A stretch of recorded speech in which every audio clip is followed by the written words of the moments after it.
This is ISODoc's first reality space or virtual reality workshop, and I hope it's one of many that we work on. I like the term reality space because I can relate to it. I can understand it. Growing up, I loved Star Trek: The Next Generation.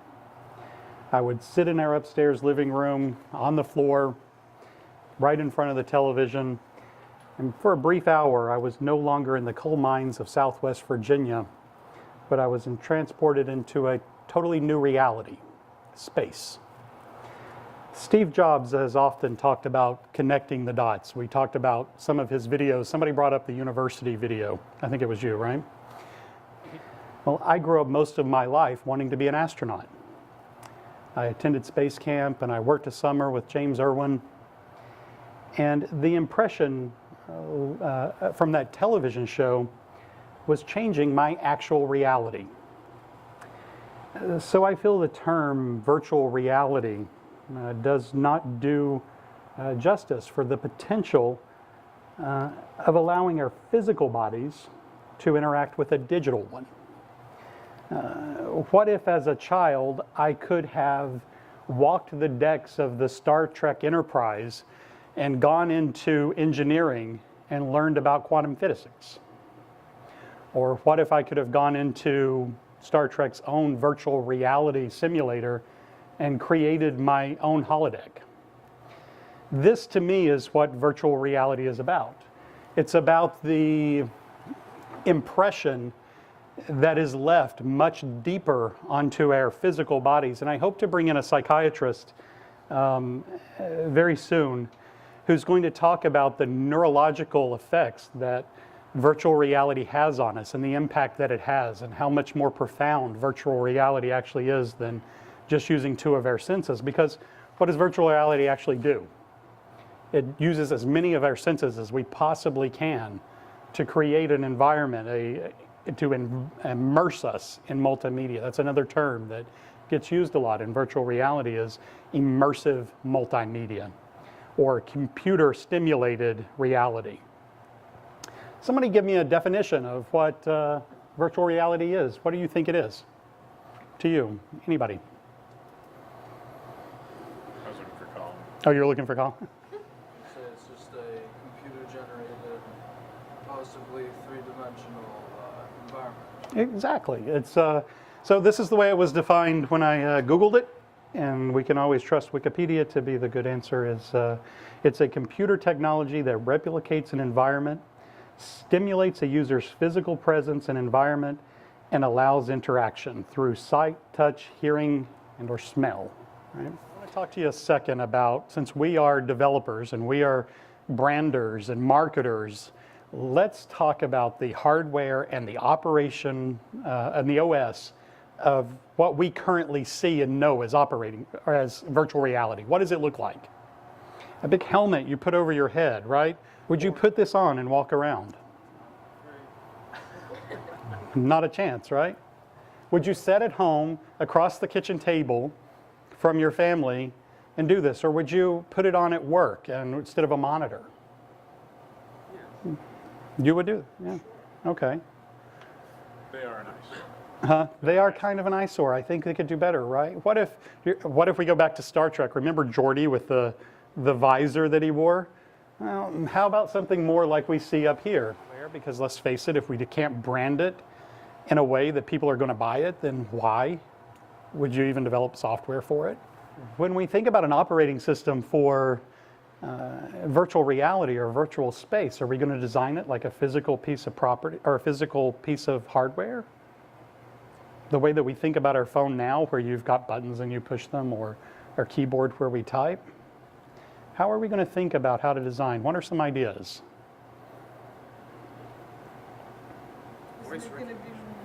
Voice. Okay, we're going to use the senses, right? We want to be able to activate and play with and grab and touch and smell and maybe even taste to make things happen. Right, which brings me to hopefully the next slide, which is our bodies are extended by these digital devices. Our bodies are soon going to become an extension of these devices. So as I'm typing, I reach over and I grab a keyboard and I bring it up in front of me and I can type, right? Or maybe I want to play a game where I can throw a football. First I'll walk over to the shelf and grab it and then throw it. There's an impact, a great relationship. In fact, if Andre was here, I would say, who's on our marketing team now? I guess you're on our marketing team. Someone wrote a blog about this and put a TED video, which I thought was really good. Of the neurological impact that's so much more significant. Learning becomes so much more easy when we have, when we're actually interacting with things. So he brings down a brain and you can walk through the brain and all these kind of things. My example of being able to walk through the holodeck with Jordy, the chief of engineering, and learn about quantum physics at 10 years old. You know, maybe those are physical ways that we can learn better. Just in this room, how many of you learn best by reading a book? Right? A few of you, right? How many of you learn best by physically doing something? Right? How many of you learn best from sitting in a classroom like this? Nobody, right? Great. The key for me in designing an operation system or us developing software is to make it a natural extension of the body. Right? I love this video, and I chose it from Shutterstock because it shows the actual extension. I'm walking down the street, and maybe I say, who's my Facebook friends? Or who's on Facebook? Or maybe this is Unite Social eventually, right? Jake says, whoo! But I'm walking down the street, and I can pull up people's Facebook pages through my glasses. That natural extension. I can turn it on, I can turn it off, I can push them away, right? Would you use this? If you didn't have to wear a big thing, huge thing over your head, if it was contact lenses, or if it was a visor, would you use it? Sounds cool. How about if it did more than social media? How about if you're looking at a physical book or a map, and you were able to pull up reference points on that map or that book? If you're reading a book, and you don't know the meaning of a word, and it gives you the definition. Not in this way. No. Maybe they will one day. But that would be cool to touch a physical book and actually like have the definition popping out the way it's on the map. 'Cause Right. It's lovely to touch a book. Interact with it, or maybe hear the voice of the author, or be able to see the author read you part of a passage, That would be cool. right? Or how about this?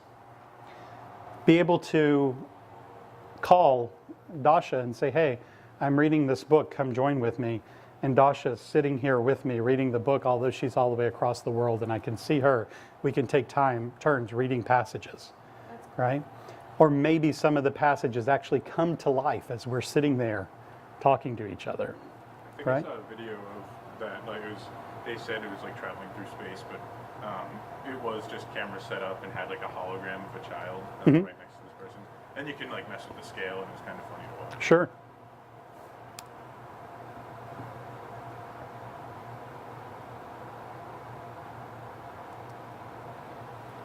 What can we do with reality space? For me, personally, virtual reality is not about making pictures appear in front of us. It's about making a connection. It's about a design that improves user experience. It's about collecting more data that provides better search results when we're looking for things such as there on the map. It's about driving down the road and instead of having to look down at your GPS, follow it with your eyes. It's about health and getting places faster, better, and making life easier. So I started thinking about what will our environment look like with these glasses. Who's going to put on a pair of glasses and just start touching things walking down the street? So how do we even do that better? Those are questions I want us to think about. This is a kind of cool example of someone being able to control what looks like their phone, but in a virtual space. And, the idea of being able to learn, to be able to bring someone in like we talked about with the book and study with them or to share things with them is kind of a neat idea, right? Certainly it takes learning to a whole new level. Game playing becomes something that is kind of limitless. Design, architecture, mechanics, science. This is kind of already being used in some ways. I've seen people actually do this on certain videos and things.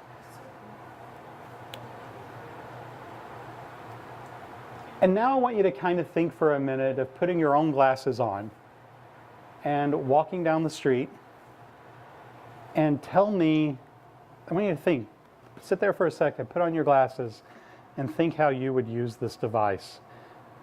And then I want you to think about the projects that you're working on right now and how those products could be improved by virtual reality. Okay, because this is where we can take our clients. Our current clients are the ones that we could really move into this. So let's think about it. Let's think about how we can build things in the virtual world that would improve the things that we're working on now. Certainly one of our clients that's coming on board develops medical technology for doctors. They use virtual reality right now to walk doctors into an operating room and show them the device that they are going to be using in that operation and allow that doctor to interact with the environment, okay, and learn about the device. They're having much greater success rates doing that as far as doctor education of the equipment than they were just by here's a book and a pamphlet or here's a training seminar. Also think about the empathy involved when you're developing these kind of things. One of the great examples I saw of a company that is building these specifically deals with the empathetic side of what's taking place. Let's assume that you have a group of people, you've got your virtual reality glasses on and you're standing around a street corner and an old lady and an old man come down walking down the street holding hands and they share each other, we're sharing flowers with each other and they're laughing and you have a short conversation with them.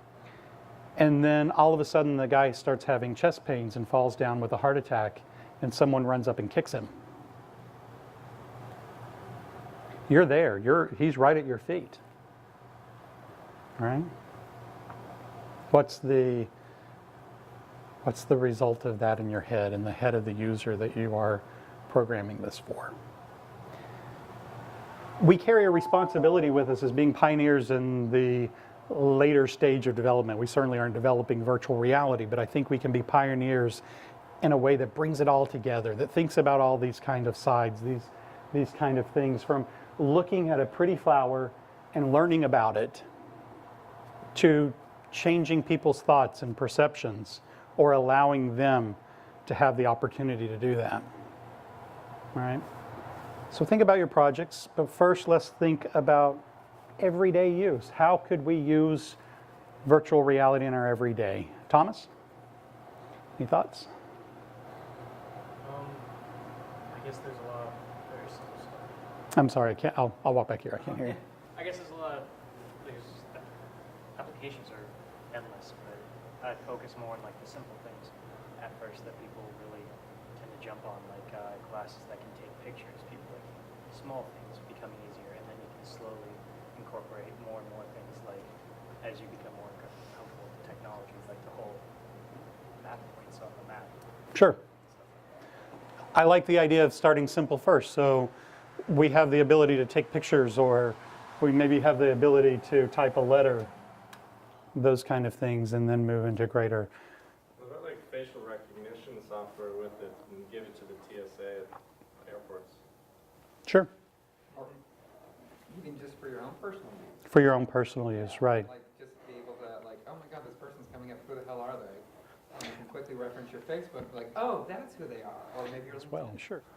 I was thinking about like how when I was a kid, when I watched advertising on TVs, I want to feel them and want to touch them. So now with virtual realities, you can actually like, when you want to buy a car, you can actually like go into a car simulations and drive it. Think about that with our clients, how powerful that becomes.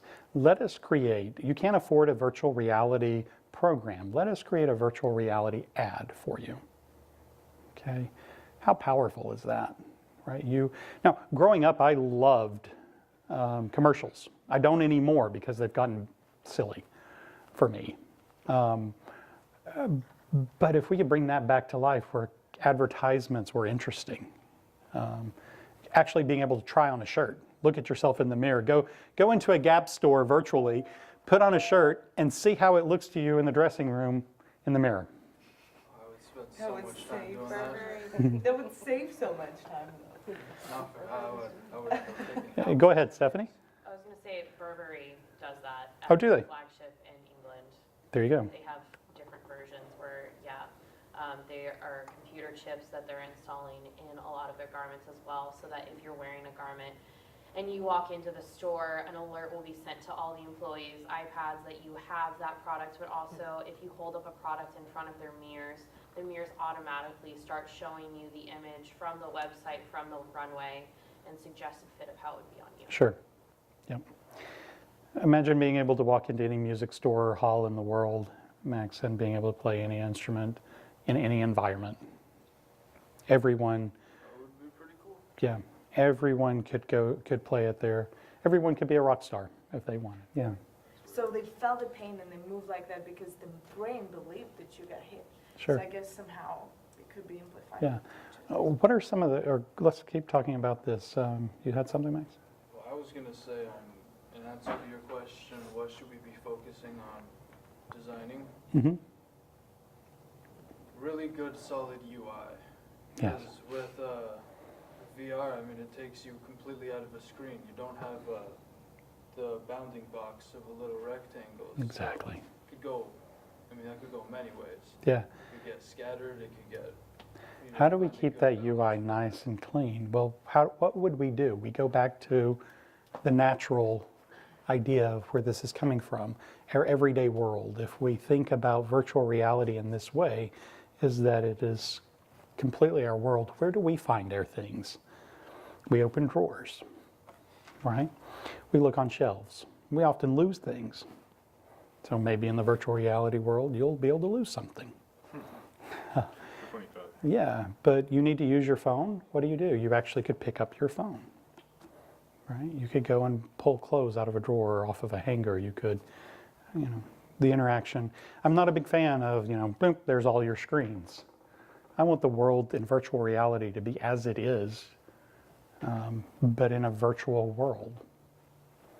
Right? I'm not looking for a new screen myself. I may be different than what we designed, but for me, I want to walk into my office, put on my glasses, sit down in a chair with nothing on my desk, and see everything I need. Get up, walk around if I need to, and realize things. Just going off of what Max said, the user is already having an experience, so the UI design for the apps would probably have to be set to anchors that are actually in front of you. That way, well, for legibility, but also organization. You can't just impose a design on top of something that's already happening. Sure.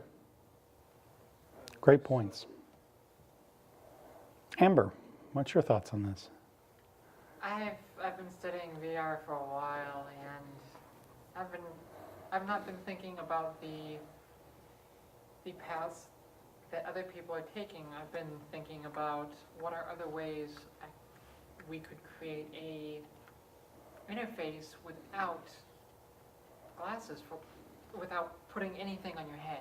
Right. Just with the addition of your other senses, effectively causing your brain to create a controlled hallucination of what you're seeing. Sure. I get it. No, it's actually brilliant. Because when we think about virtual reality, let's think out of the box. Take off the glasses, in other words. If we're sitting at our computer and something begins to smell, that's still virtual reality, right? If we look at something on our computer monitor and it's coffee and it smells like coffee, it's a form of changing our virtual reality a little bit, right? So we don't always have to put on glasses to change our environment. Yep. I've been wondering if you've been in the virtual reality environment for too long, will you lose your perceptions to the real environments around you? Yeah, so one of the things the next thing I was going to ask after we get through these questions is I was going to say, what are some of the things we should be concerned about? certainly health concerns, right? And the people can get shot, jump off bridges, everything, just like in the real world, but now it's virtual, and now it's even more impactful. Before games were this, I don't know, involved and immersive, people were dying, like wasting away playing. I think World of Warcraft has the most deaths, but Yeah. all of a sudden, if they become this much more intense, yeah, I can see that having. Yeah. I remember from a very small age, I went to this was back when I was probably 15 years old. My father took me to an arcade, and they had one game, and you had to get up on this thing, and this glass came down and it turned black, and you put on glasses, and you carried a gun with you, and the only thing that you could really do was walk, and then you could see things moving around you and everything. And for me then it was wow. Now it would probably be horrible, but back then it was really powerful. So and I remember coming out of it, and I was a little disturbed because I'd just seen like monsters coming at me, and soldiers, and bullets flying by you in slow motion, and all these kinds of things. What kind of industries will be able to use this, and how? Certainly we've talked about a few. Food, How? just the olfactory, and also, I guess, sight in terms of presentation of food, and get your enzymes going. Sure. That's what's supposed to, Trigger you to want that. you. Right. Sure. How about movies? Changes movies, doesn't it? Colin? Yeah, absolutely. One of the things I've been thinking about with virtual reality, as far as telling a story is concerned, a lot of people think that the big problem with virtual reality is going to be the technical curve, right? You're trying to figure this out before the technology surpasses you, but I think the real difficult thing with virtual reality is the storytelling curve. Absolutely. And I think that's what I was, yeah. No one's written the Odyssey for virtual reality. That doesn't exist yet. Right. There hasn't been a great masterpiece in that format. So Let's write it. That's really the pioneering thing, is going to be how to tell that story. I agree. And that's what I was kind of touching on with the empathetic piece, that we write stories right now in movies and scripts of walk in, the lights fade to this color, stage left, whatever. We haven't really considered the smell, and how many have been to a 4D theater? Right? Go. There's one in Revere, I think, Revere Cinema. It's not fantastic, but you'll get an idea of what they're trying to do. It's still a little hokey with, when the water squirts or things happen, but it gives you an idea of what we're facing. And also the impact you can have. We went to one at the Science Museum, which I thought was a lot better than the one at Revere, and they're kids' movies. But we went and saw, what was it, Ice Age Max? And it was good. They did a good job. And I could imagine actually having that reality being right there, and how different that would have even been. What other industries? Yep. Tourism, huge. Yep. Go anywhere. Do you think it will increase the amount of people going places, or will it just increase the amount of people looking at places through their glasses? Looking at places. Looking? I think both. I mean, imagine going to a country that you don't know where to go, and you just put on, or whatever it may be, and boom, you know exactly where to go. Well, I guess it depends, because some people may want to use virtual reality, like to go to some, I don't know, third world countries where like a bunch of disease and you're afraid to get them. Yeah. But at the same time, if you have a virtual reality, why would you go somewhere? Well, how could we build an app that would encourage travel through virtual reality, using it both ways? Max, but let's go to Max and then I'll come back. Well, I was thinking, as far as users go, virtual reality is going to have distinct user bases. You're going to have the people who use virtual reality to like escape what's going on, and you're going to have people who use it to augment and Sure. to improve. I think that's a good point leading into what I was going to say about travel. What if the app was this? How many plan their trips? How many planners, like before you go on a trip, you outline, I know you are. So you put on your virtual glasses, and now you can take the trip. You can take that 7-hour flight is now 1 hour or 2 seconds, right? You get there and you walk through the city and you decide if that's a good restaurant or not. You've been there. So now you want to go there. The businesses then advertise to you while you're there and say, hey, Andrew, I'm so glad you came in. God, we'd really love to see you physically here. Here's a coupon, put it in your wallet, right? So now you've got your virtual reality glasses on and you're in the city and you're using your GPS and it says, hey, let's go over to this little cafe. And by the way, you've got a coupon. Talk to Mama Rosa for the coupon or whatever it is, right? What's going to drive this industry, right? We got to make money. People aren't going to do it for free, and if they do, then eventually businesses are going to take over. So while we're developing these apps, let's develop them in a way that are good advertisements and things that work, because people are going to sell things through it, right? Let's make it interactive and part of the environment. Raylan, how about you? It would be a good use for anyone who works in transportation, so they can do like flight simulations or train simulations. Sure. Anyone driving anything like that. Absolutely, yeah. Pilots kind of do that now. Yep.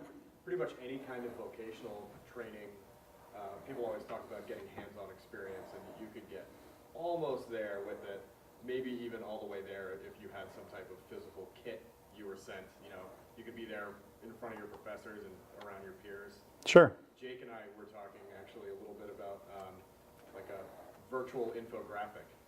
So Absolutely. directions or statistics for how to assemble a piece of IKEA furniture can be, you know. So much.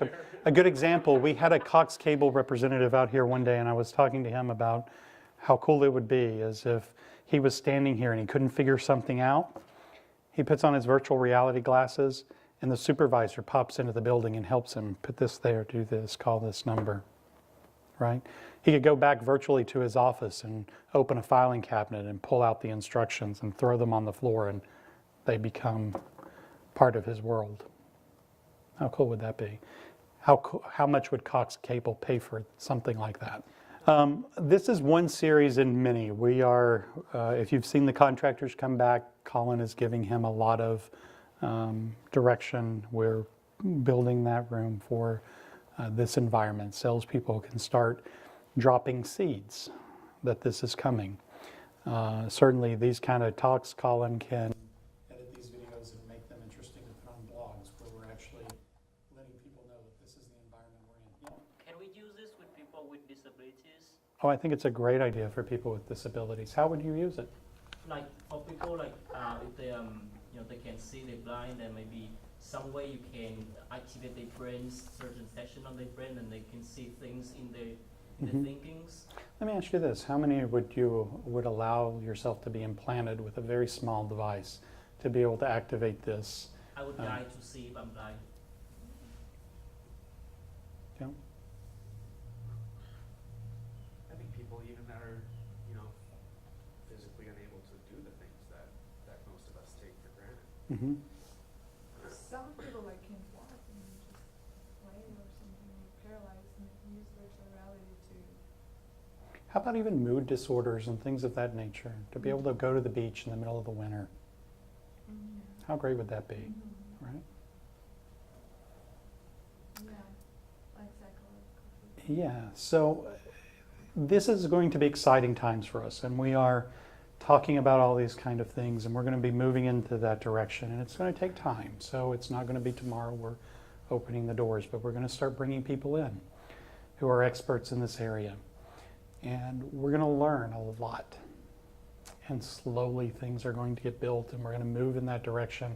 And I want us to be really great at it. Okay? How many really want to be building just websites for the rest of their lives, right? We want to stay on the cutting edge of what we do every day, right? Not that websites aren't great. Thing of the past.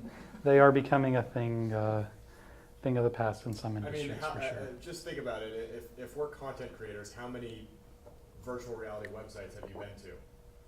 There's definitely applications there, and that's a fairly small step. Sure. I want you to start applying the principles of virtual reality, what I talked about, the Star Trek, right? Me as a little kid sitting in front of the television and picturing myself in that movie. My world became that when I was that kid. When I walked out of that living room, I wasn't walking out of a living room. I was walking out of the Starship Enterprise's, one of the Starship Enterprise's deck, and I was still in that environment. Everything was still beeping and the people were still around me, and my imagination was running wild. I want that same kind of thing in our everyday work here in development. I want you to think about how you can virtually draw people into the site. I want you to think about, when you're developing an app, the future of how people are using it and how to excite people about using it till it changes their reality. I want to talk about reality spaces from here for a few months. How do we not make better UX? How do we make better spaces? We have what we call real estate on a page, right? How do we make that space great for the user? Go and get some work done, and if not, we will see you tomorrow.